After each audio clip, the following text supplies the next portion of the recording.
ನಮಸ್ಕಾರ. ನಾನಿವತ್ತು ಪನ್ನೀರ್ ಮಟರ್ ಮಸಾಲ ಮಾಡಿ ತೋರಿಸ್ತೀನಿ. ಮೊದಲಿಗೆ ಎಣ್ಣೆ, ಜೀರಿಗೆ, ಲವಂಗ, ಏಲಕ್ಕಿ, ಒಣಮೆಣಸು, ಕಾಳುಮೆಣಸು, ಚಕ್ಕೆ ಎಲ್ಲ ಹಾಕ್ಕೊಂಡು ಚೆನ್ನಾಗಿ ಫ್ರೈ ಮಾಡ್ಕೊಳ್ಳಿ. ಅದರಲ್ಲಿ ಬೆಳ್ಳುಳ್ಳಿ, ಆಮೇಲೆ ಶುಂಠಿ, ಮತ್ತು ದೊಡ್ಡಗೆ ಹೆಚ್ಚಿರೋ ಈರುಳ್ಳಿ, ಟೊಮೆಟೊ, ಗೋಡಂಬಿ ಬೀಜ ಇವನ್ನೆಲ್ಲ ಹಾಕಿ ಚೆನ್ನಾಗಿ ಫ್ರೈ ಮಾಡಿ.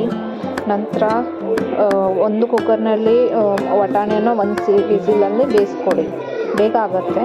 ಸೊ ಮತ್ತು ಮಾಡಿಟ್ಕೊಂಡಿರೋದು ಫ್ರೈ ಮಾಡಿಟ್ಟಿರೋದನ್ನು ಮಸಾಲ ಮಾಡ್ಕೊಳ್ಳಿ.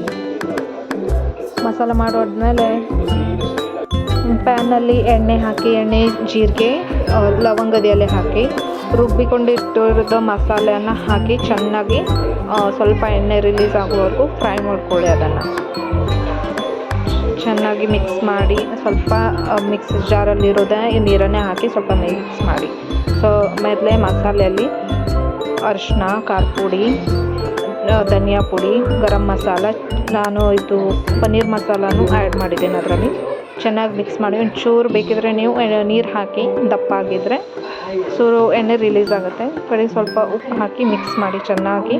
ಆಮೇಲೆ ಬೇಯಿಸ್ಕೊಂಡಿಟ್ಟಿರೋದು ಮಟರನ್ನು, ಬಟಾಣಿನ ಹಾಕಿ ಅದರಲ್ಲಿ ಮಿಕ್ಸ್ ಮಾಡಿ.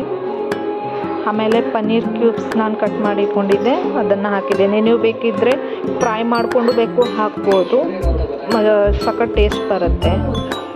ಮಿಕ್ಸ್ ಮಾಡಿ ಚೆನ್ನಾಗಿ, ಅಂದರೆ ಸಾವಕಾಶ ಮಿಕ್ಸ್ ಮಾಡಿ, ಪನ್ನೀರ್ ಕಟ್ ಆಗೋ ಚಾನ್ಸಸ್ ಇರುತ್ತೆ. ಆಮೇಲೆ ಕಸೂರಿ ಮೇಥಿ ಹಾಕಿ ಕೊನೆಗೆ ಸಖತ್ ಫ್ಲೇವರ್ ಬರುತ್ತೆ, ಅರೋಮಾ ಬರುತ್ತೆ ಮೆಂತ್ಯ ಸೊಪ್ಪಿಂದು, ಡ್ರೈ ಮೆಂತ್ಯ ಸೊಪ್ಪಿಂದು. ಕೊತ್ತಂಬರಿ ಹಾಕಿ ಗಾರ್ನಿಷ್ ಮಾಡಿ. ಈಗ ನಿಮ್ಮ ಪನ್ನೀರ್ ಮಸಾಲ ರೆಡಿಯಾಗಿದೆ.